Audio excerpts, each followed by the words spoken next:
Given the Golden Empire isn't entirely happening, was it happening in the prefecture? And also, no, they're only there from the last story. Will they eventually become a faction? They're in the investigating stage now, I think. Koshimori Yukio is one of the great politicians of the setting, according to his wee blurb. So, what he's up to may determine whether the Imperial Court's going to send a full-on faction at some point. I don't know if they might just stay like the Ronin Imperial March style thing, because we already have a theme for that. Going back to potential expansion, I mean, there's always room for more expansion. Gordon's pretty much covered a lot of that. As for additional factions, it's very much out in my purview. We've covered all the factions now in the book, I believe, other than sort of things like pygmies and the native Buto. But at best, I think those are going to be like the Wolf Clan boxes on their own. The Hare Clan. The Hare Clan are a vassal clan to the Takashi.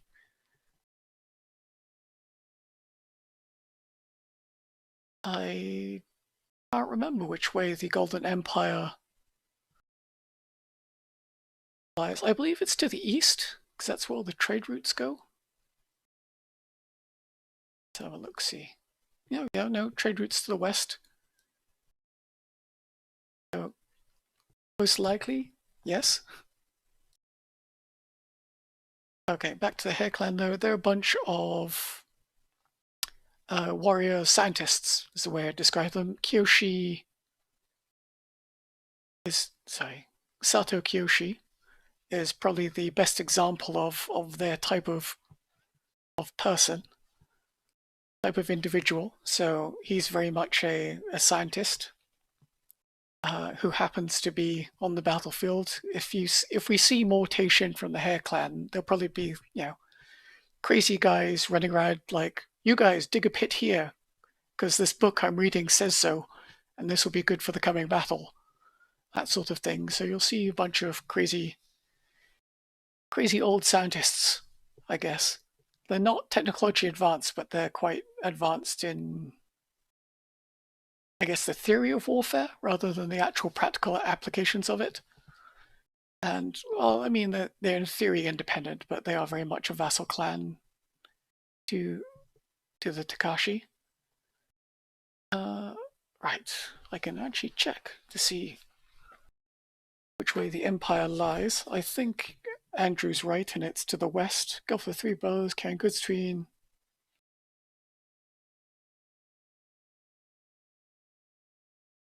Yep, oh yep, seems to the west. The Carp clan are not the whalers.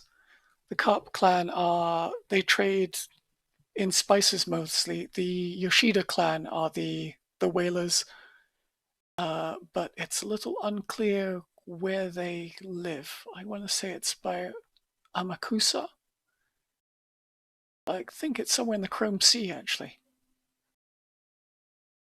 So the Yoshida clan are a bit of a strange one. They're definitely, a weird offshoot of the Jung, maybe. We're clan, yeah, Amakusa. So the big island to the north here. The limitations of the stream. There you go, Amakusa. So all the way up north. Ta-da! World Clan territory, and for some reason, a ship battle. But it doesn't tell you which one. Keep pressing undo when I need to press a completely different button for the whiteboard. So the Carp clan are in the Spice Isles all the way down south. Scroll, scroll, scroll, scroll, scroll. All the way down here. And the Carp clan's ruled by three sisters. Can't remember their names, but the three of them have a title of some sort. I think they're the Storm Sisters. Luckily, we have a book. Yeah, the Three Storms. They're a set of triplets, apparently. And most of them have names we've already used. So that'll be interesting if they ever come out. Much like Yuji and Yuji, but no mistakes to Yuji.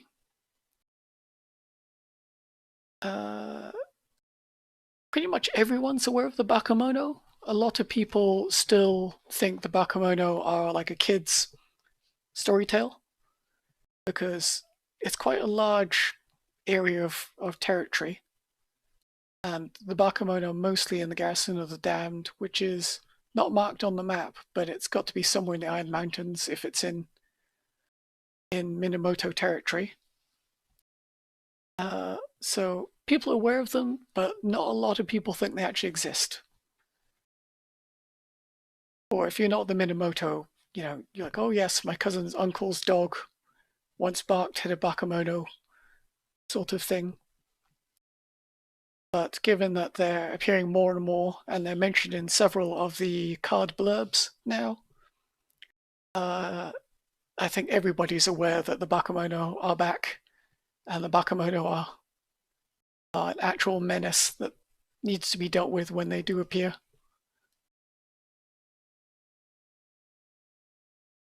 Even the Oni are starting to realize the Bakemono are a menace. As for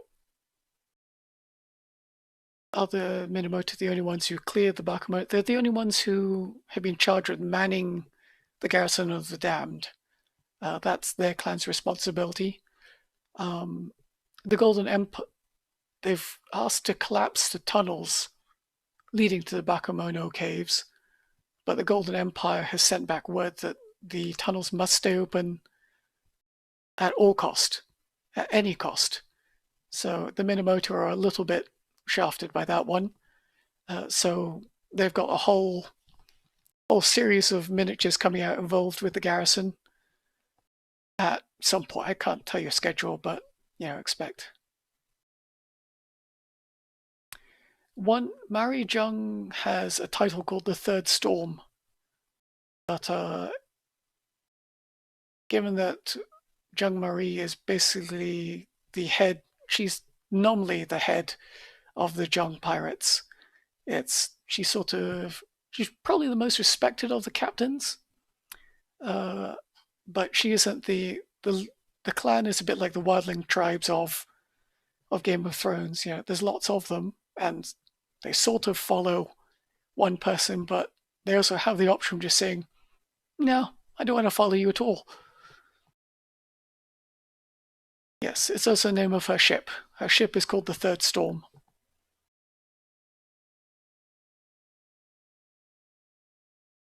The Oni are very much a new thing in the Jwar Isles as a whole, with the exception of eldest brother, who has been around for a very, very, very, very long time.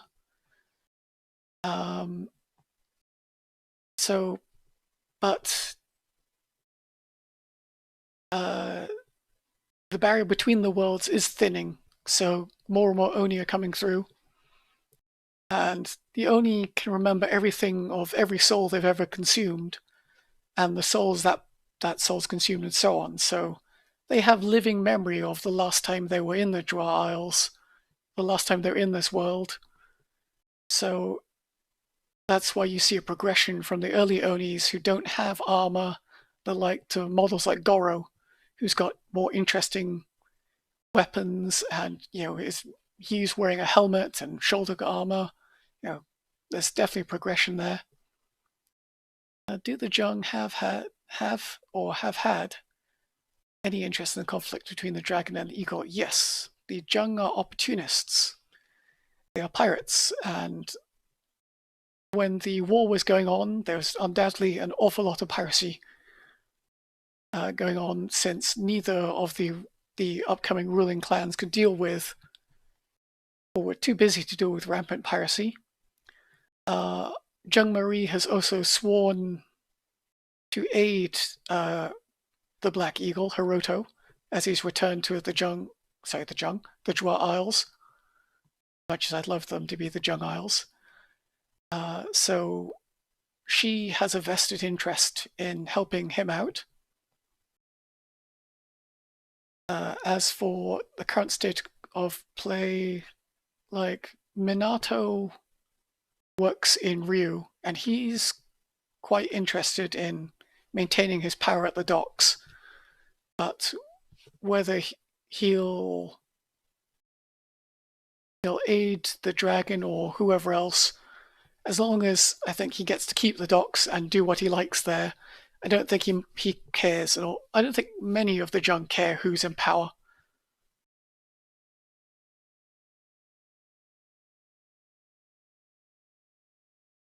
The orphans and their kami. How many are okay? The one kami that failed was the girl from Temple, whose name currently escapes me. I can look this up. I have the wiki. Aiko, that's it. So Aiko was the girl who escaped from Ikirio. There was a story about this in the Life in the Jwar Isles stories that have now been removed. Hence why Ikirio was suddenly quite desperate to figure out how to get more orphan children. I don't think we'll ever reach 7, maybe. One of the 7 is somewhat problematic to do. Like, how do you do lust when you've got like a 6-year-old kid as a miniature? So it's a bit like, okay, we're going to have to sidestep this one for a bit. So I don't know if the 7th might happen off screen, so to speak, or if there even will be a 7th. I know Jason's spoken about having accidentally done 2 more of the orphans while he was trying to do Sloth. Sloth? Oh no, it was Greed. No, Envy. Envy, yes. It was Envy he done, and he'd accidentally done Gluttony and Greed.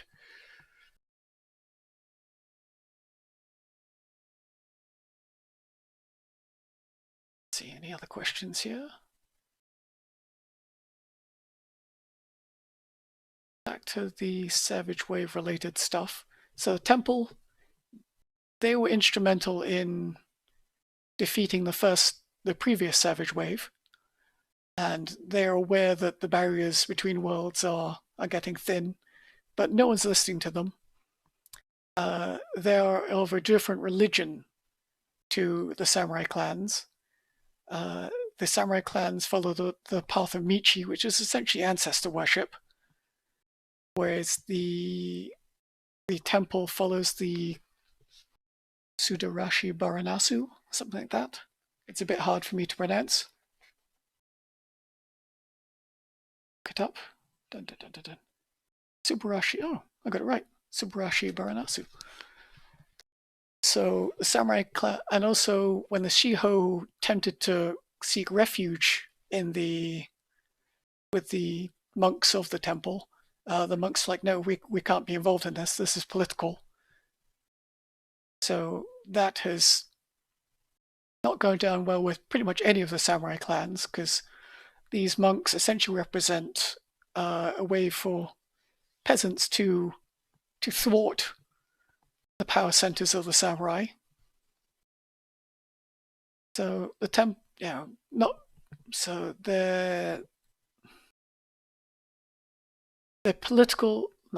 potential insurgents, and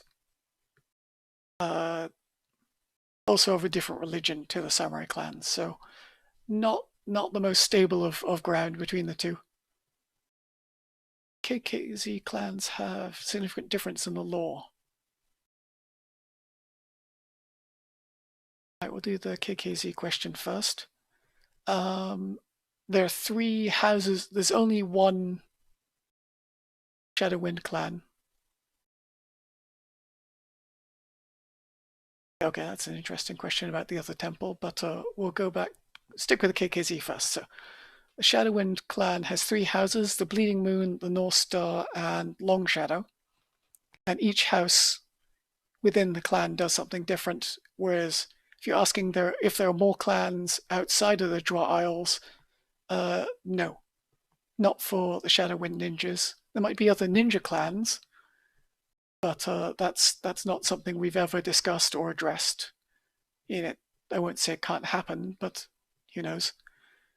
It's not in my in my arena to say. Other Bakemono and Oni, the only forces established with, or others we haven't seen yet. Well, there's a whole bunch of animals in there as well, things like Gaihei.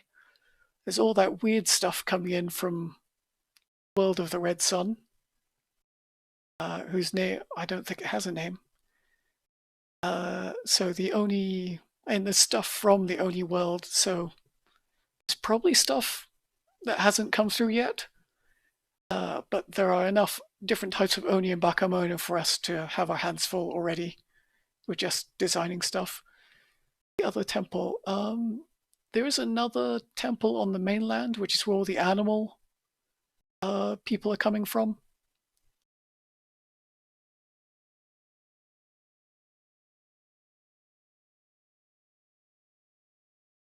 The Rokand is, I think you're talking about Master Enos's fluff, maybe.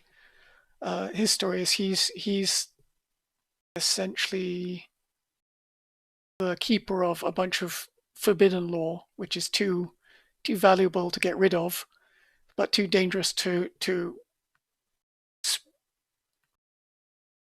disseminate to the general public, I guess, or the other monks. So he's running around doing his own thing. There might be other monks coming in like him, but I honestly can't tell you. I don't know. No. Okay. Has the total number of clans in the current world ever been discussed? No, but there are a lot of them.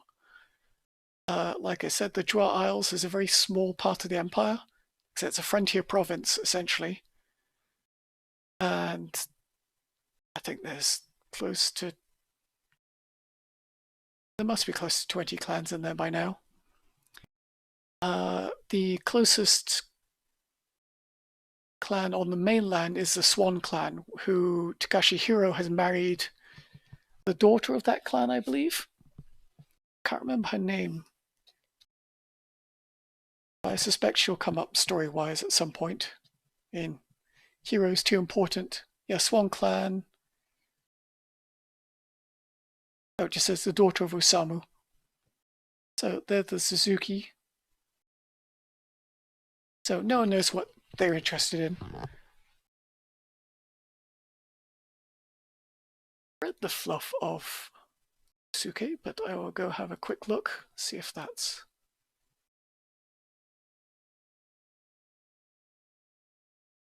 Okay. Something like that for them. Ah, yes. Okay. Well, he's bringing some sort of message. Yes, he is. Okay, so going back to the Empire and number of clans, though, there are a lot of them. I mean, there is a brief discussion in the book about there are so many clans in the Empire, or more and more, the closer you get to the Golden Throne or the capital, the more stable the clans become. So if you're a clan in the capital, it's unlikely that your role will change, or that essentially your station will be elevated or lost. A lot of the mainland clans are super specialized, though. Like the Owl clan is a clan of just Shisai. That's all they do. They just do Shisai stuff. So priestly rites, Michi rituals, you name it, they do it. And that's how they've managed to gain incredible standing in the imperial court. But that is literally everything they do. They have no other facets of their services, unlike the Takashi, who are quite clearly a clan that has planned for war and knows how to wage it. Now, of course, it did take them 5 years to do the Dragon Wars, which seems a bit impractical to me. But, you know, there's no cannons, so how many people live there? No idea. Never mentioned. We're not given any population numbers. It's feudal medieval Japan, so I'd say there might be 100,000 people in the entire Jwar Isles, probably less, Probably a lot less.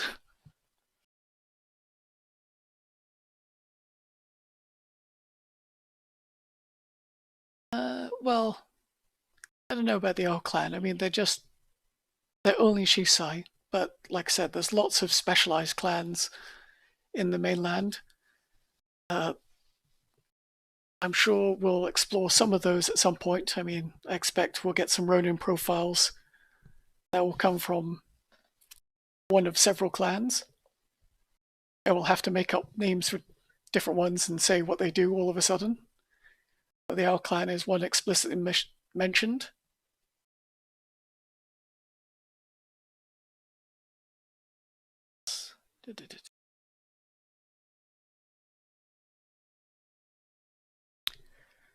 All right. Are the animals people? Sorry, are the animal peoples something that's common?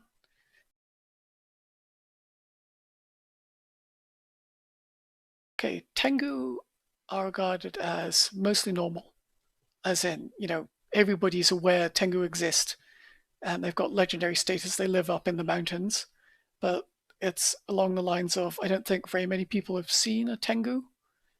Oh, wait a minute, there's that rock they all chuck themselves off, which is actually miles away from anywhere else. Where is it? I'm sure it was marked.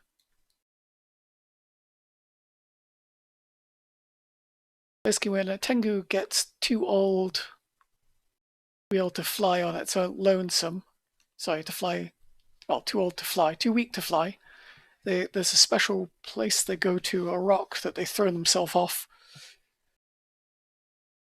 rather than, well, I'm going to say commit seppuku, but they've got their own version of seppuku, which is they cut their wings off and then chuck themselves off a cliff, which is why Rakuro has no wings. Serious Peak? Nope.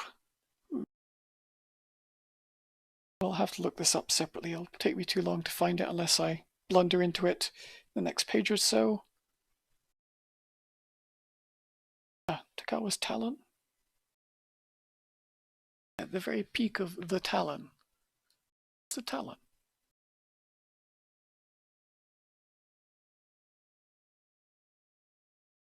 Zero's Peak. There's a tooth. Well, there's apparently a peak called the Talon somewhere in the mountains. And that's where the Takawa's Talon, there's your peak, Colossal Leagues, yada yada yada. Choppy Waters. It's far from the Iron Mountains. So, let's have a quick look. Somewhere far from the Iron Mountains. There's the hook. Anything else? No.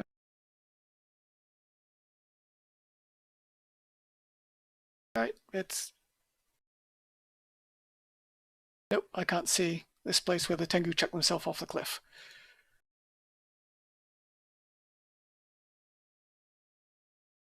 Alright, what's my... Okay, so Tengu, fairly normal, but given the distances they got to travel when they reach the end of their lifespan, I'm willing to say a decent chunk of people have seen a Tengu, or know someone who's seen a Tengu, so only a couple of degrees of separation. The Tengu have descended from their mountain strongholds, though, is a little bit strange, so I suspect a lot more people are now seeing Tengu up close and personal than before. The animal people are definitely unusual, definitely strange. Like, you don't often encounter a fully sentient and aware orangutan or bear wearing clothes and swinging weapons at you, so that's definitely a new one for most people in the setting. My favorite part of the lore.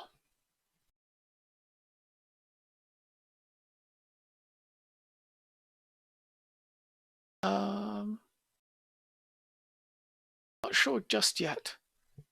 It's probably what the Hair Clan are up to, just building random things, but actual sort of my favorite parts in the book. It's probably stuff to do with Takashi Hida because that's such a pivotal part of what's going to happen in the setting. And his death is, if you've picked up the new Hagane and Hero, you've seen that there are cards in there now, Hair by Blood and Hair by Deed, which is the Takashi clan trying to work out which one of these two is going to inherit the title of daimyo, who's going to become daimyo of the Jwar Isles and Takashi clan. And there are points to both in that Hiro is the oldest surviving son of Hida. However, he was never groomed for leadership. Akira was not Starter Set Akira, that's a separate guy, same name. A different Takashi Akira who died in the first Battle of Segwan. He was the oldest son of Hida, and he was the one who was going to be groomed to become daimyo, but of course he died, so that caused quite a few issues for Hida. And so a lot of the samurai of the Takashi clan view Hiro as a bit of a soft touch. Like Hiro spends time with his Ashigaru and hangs around with peasants, and is generally quite understanding of the issues of the peasantry, whereas the rest of the samurai are like, no, they're peasants. What are you doing? Just if they don't do what you say, you execute them. That's just how it's done. So he represents to them a very soft and indecisive form of leadership, whereas because he does all this, he's very popular with the peasants, the villagers, and his troops. So he's a little bit Julius Caesar versus the Senate, so to speak. Whereas Hagane, she is definitely much more like Hida than Hiro. She is ruthless. She understands, to win, we've got to make some really hard decisions. And there's going to be a human cost to these decisions. You cannot save everyone. At best, I can save half the people, or in the worst case scenario, I'll save half the people, but I will let the other half die, sort of thing. So she is very, very ruthless. And she is aggressive in her political stance, I guess you would say.